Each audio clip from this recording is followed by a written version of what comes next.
বাস্তবতা আর রূপালী পর্দা আলাদা, তবে কখনো কখনো তা বড়ই বেসুরো হয়ে বেজে ওঠে জীবন ক্যানভাসে। এই যেমন 5 আগস্ট বিশেষ বিমানে চেপে পালিয়ে শেখ হাসিনার শেষ রক্ষা হলেও তার চরিত্রে অভিনয় করা নুসরাত ফারিয়া পেরোতে পারেননি বিমানবন্দরের চৌকাঠও। রাজধানীর ভাটারা থানায় জুলাই আন্দোলনের এক মামলায় তাকে গ্রেপ্তার করা হয়েছে।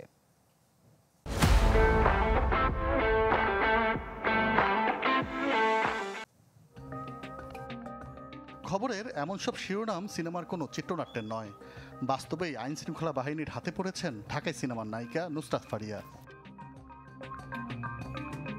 রবিবার দুপুরে দেশের বাইরে যাওয়ার পথে শাহজালাল আন্তর্জাতিক বিমানবন্দরে ফারিয়াকে আটক করে আইন শৃঙ্খলা বাহিনীর সদস্যরা। প্রাথমিক জিজ্ঞাসা শেষে তাকে পাঠানো হয় ভাটার থানায়, সেখান থেকে নিয়ে যাওয়া হয় ডিবি কার্যালয়ে। কিন্তু ইতিহাস কথা বলে।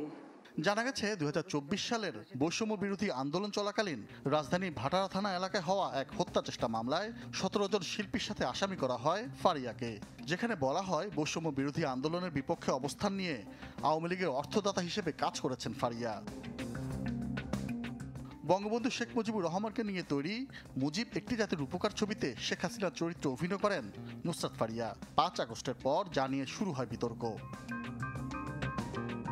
শেখ হাসিনা সরকার পতনের পর বঙ্গবন্ধুর বায়োপিকে অভিনয় করা প্রায় সব শিল্পীর নামই হয়েছে মামলা।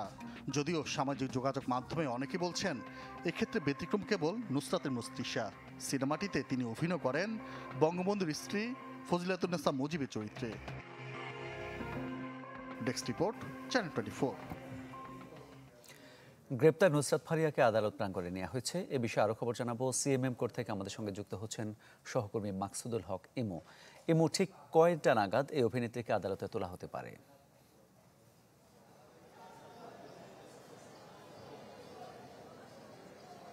মামুন, আমরা বেশ কিছুক্ষণ আগে আসলে লক্ষ্য করেছি একটি সিলভার রঙের মাইক্রোবাসে করে কিন্তু আসলে নুসরাত ফারিয়াকে নিয়ে আসা হয়েছে বলে আদালত প্রাঙ্গণ থেকে একটি সূত্র আমাদেরকে নিশ্চিত করেছেন। তিনি ইতিমধ্যেই আদালত প্রাঙ্গণের যে হাজতখানা রয়েছে সেখানটাতে তিনি অবস্থান করছেন। এবং যদি বলি যে আসলে যেহেতু এখন পর্যন্ত কোনো পক্ষের আইনজীবীকে আমরা দেখতে পাইনি, সেটা নুসরাত ফারিয়ার পক্ষের কোনো আইনজীবী আছেন কিনা সেই বিষয়টা কিন্তু আমরা এখনো নিশ্চিত নই।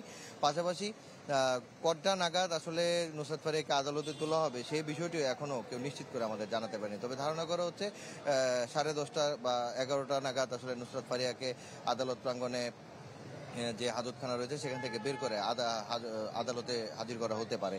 যেহেতু আসলে একটি হত্যা চেষ্টা মামলায় নুসরাত ফারিয়াকে আসামি করা হয়েছে এবং যেহেতু সেই মামলারই একজন যে বাদী এনামুল হক তিনি দাবি করছেন যে জুলাই আন্দোলনে নুসরাত ফারিয়া অর্থ যোগানদাতা হিসাবে কাজ করেছেন, সেই ক্ষেত্রে কিন্তু বলাই যায় যে আসলে মামলায় এখন পর্যন্ত যে অবস্থা রয়েছে, যেহেতু গতকালকে তিনি আটক হয়েছিলেন প্রথমে, এরপর জিজ্ঞাসাবাদের পর তাকে গ্রেপ্তার দেখিয়েছে ঢাকা ডিএমপির যারা পুলিশ কর্মকর্তারা রয়েছেন তারা নিশ্চিত করেছেন। এবং তারপরে আমরা মূলত জানতে পারি যে নুসরাত ফারিয়াকে আজকে আদালতে হাজির করা হবে। তাছাড়া নুসরাত ফারিয়ার যে পুরো মামলাটি, সেই মামলাটি জুলাই আন্দোলনকে কেন্দ্র করে যেহেতু একটি হত্যা চেষ্টা মামলায় যে কারণটি দেখানো হয়েছে 283 জন যে লিপিবদ্ধ রয়েছে মামলায়, সেই 283 জন আসামির মধ্যে 207 নম্বর আসামি হিসাবে কিন্তু নুসরাত ফারিয়ার নামটি রয়েছে। এবং নুসরাত ফারিয়ার সাথে একই মামলায় কিন্তু আসামি হয়েছেন ঢাকায় সিনেমার আরও বেশ কয়েকজন নায়ক নায়িকা। তার মধ্যে যদি আমি আপনাকে জানাতে চাই, চিত্রনায়ক জায়েদ খান, সাইমন সাদিক, অভিনেত্রী সুবর্ণা মুস্তফা, অভিনেত্রী রোকেয়া প্রাচী সহ এরকম আরো 17 জন কিন্তু একই মামলায় আসামি রয়েছেন।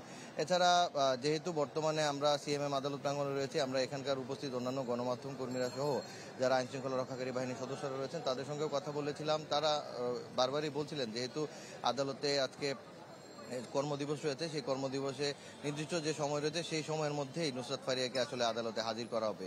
এই ছিল এখন পর্যন্ত আমার কাছে সিএমএম আদালত প্রাঙ্গণ থেকে সব শেষ। ধন্যবাদ আপনাকে।